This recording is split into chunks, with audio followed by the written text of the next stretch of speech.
Intelligence bureau IB, ACIO, assistant central intelligence bureau officer grade 2, executive recruitment 2025, apply online for 3717 post. অতএব কি বলছে, আইবির এসিআইও পদে 3717টি vacancy বেরিয়েছে। দেখো, name of post IB ACIO two executive online form 2025। Total vacancy কত? Total vacancy দেখা হচ্ছে এখানে 3117টি। পে স্কেলটা দেখো, পে স্কেল লেভেল 7 এর কিন্তু পে স্কেল খুব দুর্দান্ত একটা পেজটা দেবে, 44,900 থেকে 1,42,000, 4,000 টাকা দেবে। Pay matrix plus admissible central government allowance. Okay, দা পোস্টের নাম IB.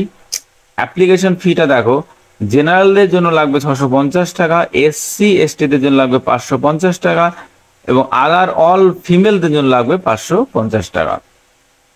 IB recruitment 2025 important date দেখো, starting date for apply online 19/7/2025, মানে 19/7/2025 তারিখ থেকে কিন্তু অ্যাপ্লিকেশন শুরু হবে। ঠিক আছে, অলরেডি কিন্তু অ্যাপ্লিকেশন শুরু হয়ে গেছে। ঠিক আছে, 19/7 অলরেডি অ্যাপ্লিকেশন শুরু হয়ে গেছে। তো last date for apply online 10/8/2025, তার মানে আগস্ট মাসের 10 তারিখ কিন্তু অ্যাপ্লিকেশনটার লাস্ট ডেট। দেখো, last date of submission of application fee through SBI challan, মানে তোমাকে যে চালানটা কাটাতে হবে 650 টাকা অথবা 550 টাকা, সেটা কিন্তু এসবিআই চালানের মাধ্যমে কাটাতে হবে। Offline branch submission only. ঠিক আছে, অফলাইনে দিতে পারো। ঠিক আছে, 12/8/2025 banking hours. IB recruitment 2025 age লিমিটটা কত? এজ লিমিট মানে বয়সটা হচ্ছে 18 থেকে 27 বছর। Age relaxation is applicable as per rule, এবং এসসি এসটি ওবিসি তে যেভাবে এজ বয়সের ছাড়টা দেওয়া হয় ঠিক সেইভাবে দেওয়া হবে। এইবার কিন্তু আমি ফুল নোটিফিকেশনটা দেখছি কি কি বলছে। বেশ, intelligence bureau, ministry of home affairs, government of India. Ministry of home affairs, ভারতবর্ষের মিনিস্ট্রি অফ হোম অ্যাফেয়ার্স ডিপার্টমেন্টটা কিন্তু এইটা এই জবটার রিক্রুটমেন্টটা করে। বেশ, assistant central intelligence bureau officer grade 2 দরকার নেই। দেখো, ডেসক্রিপশন পোস্ট কি কি পোস্ট আছে। পোস্ট হচ্ছে দেখো, এসিআইও 2 এক্সিকিউটিভ, এটা তো বলে দিলাম। এটা central general central service government C, non gazetted non ministerial, এটা কিন্তু নন গেজেটেড পোস্ট। ঠিক আছে, পে লেভেলটা একটু আগেই বলে দিয়েছিলাম, পে লেভেল 7, 44,900 থেকে 1,42,400 টাকা। ওকে, বেশ, special security allowance 20% of basic pay in addition of the government allowance, cash composition in lie of duty performance on holiday subject to ceiling 13 days। ঠিক আছে, স্পেশাল সিকিউরিটির জন্য কিন্তু 20% বেসিকের উপর টাকা দেবে। ঠিক আছে, বেশ, নাম্বার অফ ভ্যাকান্সিটা দেখে নিই। ইউআরদের জন্য 1,537, ইডাব্লিউএস ইকোনমিক্যালি উইক সেকশনের জন্য 442টি আছে, ওবিসিদের জন্য 946, এসসিদের জন্য 566, এসটিদের জন্য 226, টোটাল হচ্ছে 3,717টি ভ্যাকান্সি। ঠিক আছে, কোয়ালিফিকেশন কি? Graduation or equivalent from a recognised university, মানে তাকে গ্রাজুয়েশন করতে হবে। ঠিক আছে, এখানে কিন্তু কোনো সাবজেক্ট বলে দেন, বিএ অথবা বিএসসি, বিকম, হ্যাঁ, তুমি যে কোনো ডিগ্রি থাকলেই হবে, মানে গ্রাজুয়েশন স্নাতক হলেই তুমি অ্যাপ্লিকেশন করতে পারবে। নলেজ দেখো, ডিজেবল কোয়ালিফিকেশন নলেজ অফ কম্পিউটারে কিন্তু নলেজ থাকতে হবে। এজ লিমিটটা দেখে নি। এজ লিমিট কি বলছে দেখো, বয়স হতে হবে 18 থেকে 27, আগে বলে দিয়েছি। 10/8/2025 অনুযায়ী। ঠিক আছে, upper age limit is relaxable 5 years of age. SC এসটিদের জন্য 5 বছর ছাড়, এবং ওবিসিদের জন্য 3 বছর ছাড় কিন্তু দেওয়া আছে।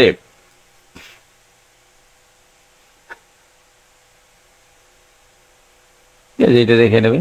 এইসব এই কটাই লাগে, এর থেকে বেশি কিছু লাগে না। বেশ, এরপরে তুমি দেখো অ্যাপেন্ডিক্স 4 ফর্ম ফিল আপের সময় এটা একটু দেখে নেবে অ্যাপেন্ডিক্স গুলো। দেখো এই যে পরীক্ষাটা হবে, পরীক্ষাটার সিস্টেমটা কি, স্কিম অফ এক্সামিনেশনের সিস্টেমটা কি দেখো বলছে, টোটাল 100 নম্বরের পরীক্ষা হবে, টোটাল 100 অবজেক্টিভ টাইপ এমসিকিউ, 100 নম্বরে এমসিকিউ হবে 5 পার্টস কন্টেনিং, এবং 100 নম্বরে এমসিকিউর মধ্যে 5টা পার্টে তোমার পরীক্ষা হবে, মানে 20টা, এক একটা পার্টে কিন্তু 20টা কোশ্চেন থাকবে। কারেন্ট অ্যাফেয়ার্স থাকবে কত, 20টা, জেনারেল স্টাডিজ থাকবে 20টা, নিউমেরিক্যাল অ্যাপিটিউড থাকবে 20টা, রিজনিং লজিক্যাল অ্যাপিটিউড থাকবে 20টা, আর ইংলিশ থাকবে হচ্ছে তোমার 20টা। তাহলে টোটাল কত হবে দেখো, 1 2 3 4 বার, টোটাল কিন্তু 100 নম্বর পরীক্ষা, সময় কিন্তু 1 ঘন্টা। নেগেটিভ মার্কিং থাকবে কিন্তু 4টে, যদি ভুল করো তাহলে 1 নাম্বার কিন্তু কাটা যাবে, ঠিক আছে, 4টে ভুল করলে কিন্তু 1 নাম্বার কাটা যাবে। টায়ার টু কিন্তু descriptive type paper of 50 mark. Tyre 2 কিন্তু 50 নম্বরের ডেসক্রিপটিভ পরীক্ষা হবে। তবে এসে লিখতে হবে, এসে 20 নম্বরে এসে থাকবে, ইংলিশ কম্প্রিহেনশন থাকবে 10 নম্বরের, লং অ্যান্সার টাইপ কোশ্চেন থাকবে 2 কোশ্চেন অফ 10 মার্কস, মানে 10 নম্বরের কোশ্চেন থাকবে 2টো, ঠিক আছে। কারেন্ট অ্যাফেয়ার্স, ইকোনমিক আর সোশ্যাল পলিটিক্যাল ইস্যু 20 মার্কস, ঠিক আছে, এর জন্য 20 মার্কস, টোটাল 50 নম্বরের কিন্তু তোমার এখানে কোশ্চেন থাকবে। টায়ার 3 হচ্ছে কি, টায়ার 3 হচ্ছে ইন্টারভিউ, তার প্রথমে এমসিকিউ হবে, তারপরে ডেসক্রিপটিভ হবে, তারপরে হচ্ছে ইন্টারভিউ। ইন্টারভিউটা কিন্তু তোমার দেখো 100 নম্বরে কিন্তু ইন্টারভিউ, এটা কিন্তু মাথায় রাখবে, ইন্টারভিউটা কিন্তু অনেকটা ইম্পর্টেন্ট। দেখো এবার কি বলছে, সিটি অফ এক্সামিনেশন কোথায়, মানে কোন কোন জায়গায় তুমি পরীক্ষা দিতে পারো। The candidate has to indicate 5 option choose as exam city for online tyre 1, মানে টায়ার 1 পরীক্ষার জন্য তুমি যে কোনো 5টা সিটি তুমি কিন্তু চুজ করতে পারো। এখানে সিটিগুলো দেখে নেবে, এবং এখানে কোড নাম্বার কিন্তু তুমি এখানটা দেখে নেবে, ঠিক আছে, এই যে কোড নাম্বারগুলো দেখে নেবে। দেখো ওয়েস্ট বেঙ্গলে কোথায় আছে, ওয়েস্ট বেঙ্গল সবার শেষেই থাকে। এই দেখো ওয়েস্ট বেঙ্গলে তুমি দেখো আসানসোলে পরীক্ষা হবে, বর্ধমানে হবে, দুর্গাপুর হবে, কল্যাণী হবে, কলকাতা হবে, শিলিগুড়ি। কোড নাম্বারগুলো দেখে নেবে বেশ।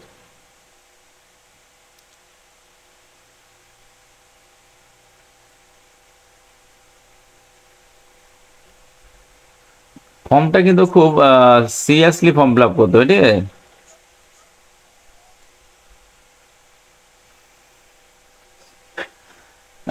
নোট নোট দিয়েছে, নোটটা দেখে নেবে, এটা খুব একটা ইম্পর্টেন্ট না, মানে নর্মাল যারা ফর্ম ফিল আপ করে তারা এই মোটামুটি এগুলো সবই জানে। সিলেকশন অফ ক্যান্ডিডেট, মানে একটা ক্যান্ডিডেট সিলেকশনটা কি হবে, এইটা কিন্তু বেশ ইম্পর্টেন্ট, মানে অনেক সময় নিয়ম কানুন না জেনেই পরীক্ষা দিতে যায়, হ্যাঁ, যে কোনো জিনিস করতে গেলে একটু নিয়ম কানুন এবং একটু যে অ্যাডভান্স জেনে নিলে খুব সুবিধা হয়, নাহলে কিন্তু খুব সমস্যা হয়। আমার ক্ষেত্রে যেমন হয়েছিল তাই আমি বললাম ব্যাপারটা। আমার মনে হচ্ছিল নেগেটিভ মার্কস আছে, মেন পরীক্ষা দিতে গিয়েছে, এখন থেকে কোনো নেগেটিভ মার্কস নেই, সব ডেসক্রিপশন লিখতে হবে। তো আমি কিছু কোশ্চেন ছেড়ে দিয়ে এসেছিলাম, যার জন্য ওইটা ইন্টারভিউতে ফেল করেছিলাম। যাই হোক মেনে পাস করেছিলাম, কিন্তু মেনটাতে নাম্বারটা কম হয়ে গেছিল। যাই হোক, selection of candidate, the candidate has to appear in tyre 1 at once 5 sentence allotted to him of his choice of 5। এটা তো বলেই দিয়েছি, এটা ওই আগেই বলে দিলাম যে একটা ক্যান্ডিডেট 5টা সিটি চুজ করতে পারে পরীক্ষা দেওয়ার জন্য, এবং 1 4 মার্কস কাটা যাবে, মানে 4টে ভুল করলে 1 নাম্বার কাটা যাবে, এটা বলে দিয়েছি। এরপরে কি বলছে দেখো, in order to achieve quality section and recruitment the best available talent that would be cut off marks 100।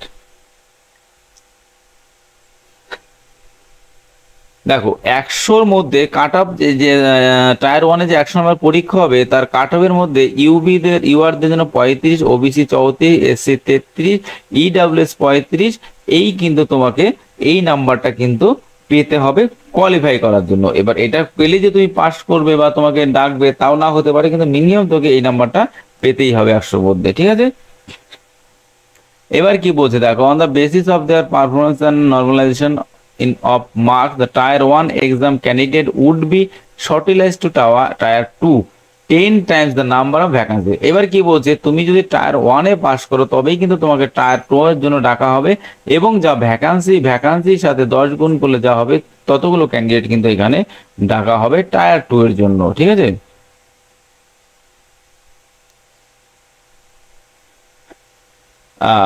Similarly, the criteria of 5 times the number of vacancies tier 3 may be also remain restricted due to the cut of tier 1.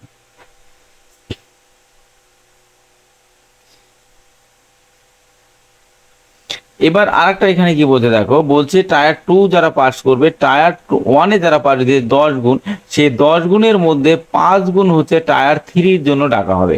দেখো আস্তে আস্তে কিন্তু কমে যাবে, মানে ভ্যাকান্সির 5 গুণ 10 গুণ হচ্ছে টায়ার 2 তে ডাকবে এবং টায়ার 3 তে কিন্তু তোমার 5 গুণ ডাকবে, ঠিক আছে। বেশ, এইবার কি বলছে, এখানে বলছে দেখো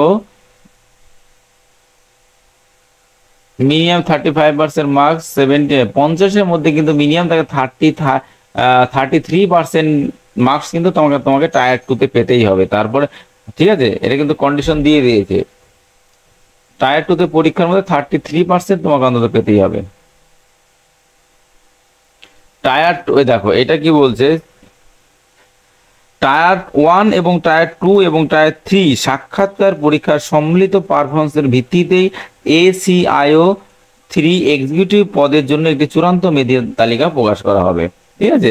অতএব টায়ার 1, টায়ার 2 এবং টায়ার 3 মানে ইন্টারভিউ 3টে যোগ করেই কিন্তু তোমাকে মেরিট লিস্টে ডাকা হবে, ঠিক আছে। অতএব তোমাকে কিন্তু প্রত্যেকটা পরীক্ষায় কিন্তু খুব সুন্দরভাবে দিতে হবে, ওকে। বেশ, এখানে resolution of the case marks in tyre 2 এটা বলে দিলাম, এটা দরকার নেই। বেশ, instruction for submission of online application, এটা তো প্রথমে বলে দিয়েছি। দেখো অনলাইন রেজিস্ট্রেশন করতে হবে 9/7/2025 তারিখে, ঠিক আছে। পেমেন্টটা তুমি দেখো অনলাইনে কিন্তু পেমেন্ট করতে হবে 10/8/2025, এটাই যেহেতু লাস্ট ডেট, ঠিক আছে। এইটা অ্যাপ্লিকেশনের লাস্ট ডেট কিন্তু এইটা অ্যাপ্লিকেশন লাস্ট ডেট 10/8/2025 আগে বলে দিয়েছি। আর যে ফিসটা কাটা হবে পেমেন্ট, এই যে ফিটা কিন্তু 12/8/2025 দুদিন কিন্তু এক্সট্রা দিয়েছে ফিটা জমা দেওয়ার জন্য, ঠিক আছে। বেশ, এইটা একই জিনিস। এটা কিন্তু ফর্ম ফিল আপের ক্ষেত্রে খুব কাজে লাগবে। To read the instruction carefully and select tick I agree and press registration sign up button to proceed further। মানে এই যে রেজিস্ট্রেশন করার সময় যে I agree আছে সেটা কিন্তু টিক মার্ক মারতে হবে, হ্যাঁ। এবার two view the frequently asked question, এখানে কিছু কোশ্চেন দেখো। Before start of filling up the application through online the candidate should be ready the following details documents, মানে নিম্নলিখিত ডকুমেন্টস কিন্তু তাকে দিতে হবে ইনফরমেশনগুলো। এবং দেখো কি বলছে ডকুমেন্টস, ভ্যালিড ইমেল আইডি এবং মোবাইল নাম্বার। ক্যান্ডিডেটের কিন্তু অবশ্যই একটা ভ্যালিড ইমেল আইডি এবং একটা মোবাইল নাম্বার লাগবে, ঠিক আছে। বেশ, scan copy of the recent passport সাইজের ছবি কিন্তু একটা স্ক্যান করে কালার ফটোগ্রাফ লাগাতে হবে এবং সেটা কিন্তু 100 থেকে 200 কেবির মধ্যে হবে এবং জেপিজি অথবা জেপিইজি ফরম্যাটে কিন্তু এটা লাগবে। এবং ছবিটা কিন্তু 12 সপ্তাহ পুরনো হলে হবে না, 12 সপ্তাহ পুরনো হলে হবে না। এবার candidate should ensure that the same photograph is used through in the recruitment process. এই রিক্রুটমেন্টের সময় কিন্তু তাকে পুরো সেম ছবিটাই কিন্তু তাকে রাখতে হবে, যে ছবি দিয়ে ফর্ম ফিল আপ করতে হবে সেই ছবিটাই কিন্তু তোমার ইন্টারভিউর সময় লাগবে, ঠিক আছে, বা পরবর্তী ক্ষেত্রে লাগবে, সেটাই এখানে বলতে চাইছে।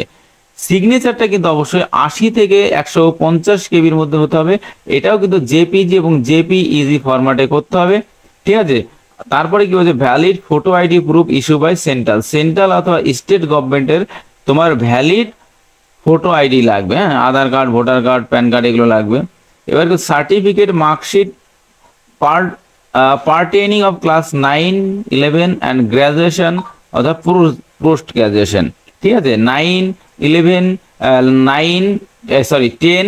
মাধ্যমিক, উচ্চ মাধ্যমিক এবং গ্রাজুয়েশনের সার্টিফিকেটগুলো কিন্তু তোমাকে এখানে শো করতে হবে এবং এখানে মার্কসগুলো লাগবে, ঠিক আছে।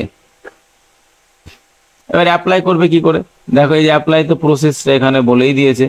Candidate should have a valid personal email ID, এই তো এখানে বলেই দেওয়া আছে। স্টেপ 1 সব রেজিস্ট্রেশন সব কিন্তু এখানে বলে দেওয়া আছে।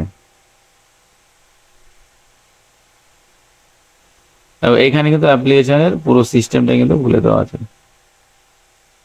তোমরা এখান থেকে কিন্তু এটা দেখে নিতে পারো। হ্যাঁ,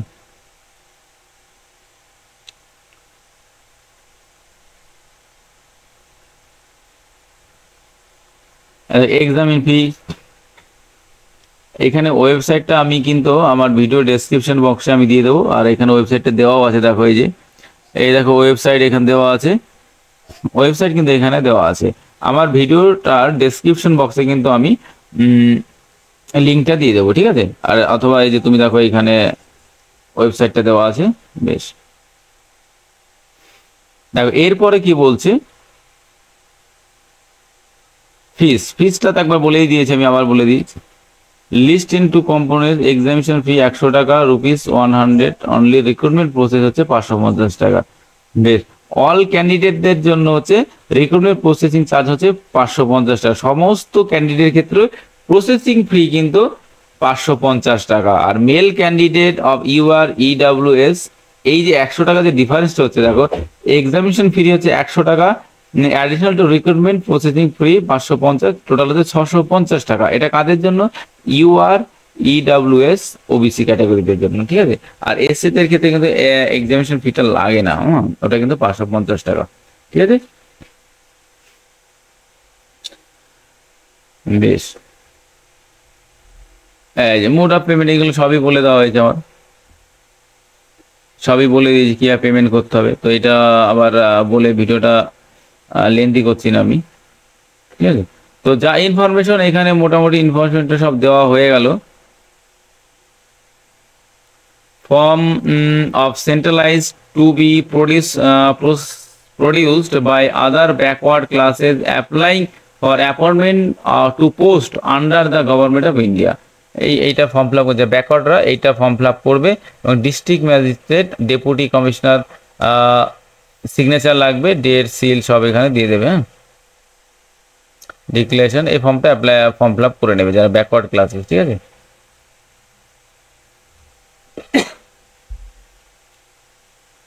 এটা দেখে নিন,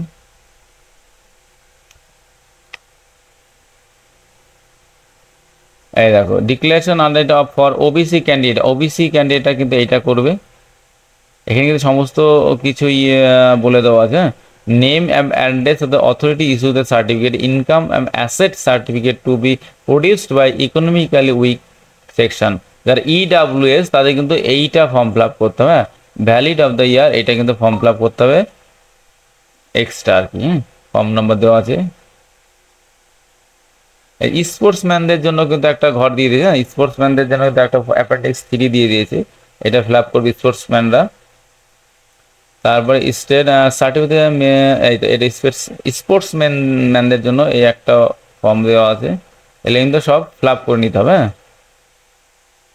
এটা স্পোর্টসম্যান, সবই তো স্পোর্টসম্যান, স্পোর্টসম্যানদের জন্য এইগুলো দিয়েছে। ডিফেন্স, যারা ডিফেন্সে চাকরি করে তাদের কিন্তু এটা করতে হবে, ডিফেন্সে যারা চাকরি করে তাদের এই ফর্মটা ফিল আপ করতে হবে। অ্যাপেন্ডিক্স 4, এক্স সার্ভিসম্যান, যারা এক্স সার্ভিসম্যান তাদের কিন্তু এইটা ফিল আপ করতে হবে, এই অ্যাপেন্ডিক্স 5টা। বেশ, তো এই ছিল আজকের ভিডিওটা যদি ভালো লেগে থাকে তাহলে অবশ্যই লাইক কমেন্ট করবে, এবং পরবর্তী এরকম ভিডিও পেতে চাইলে আমার চ্যানেলটাকে অবশ্যই সাবস্ক্রিপশন করে দেবে। তো এইখানেই শেষ করছি আজকের ভিডিওটা, সবাই ভালো থেকো।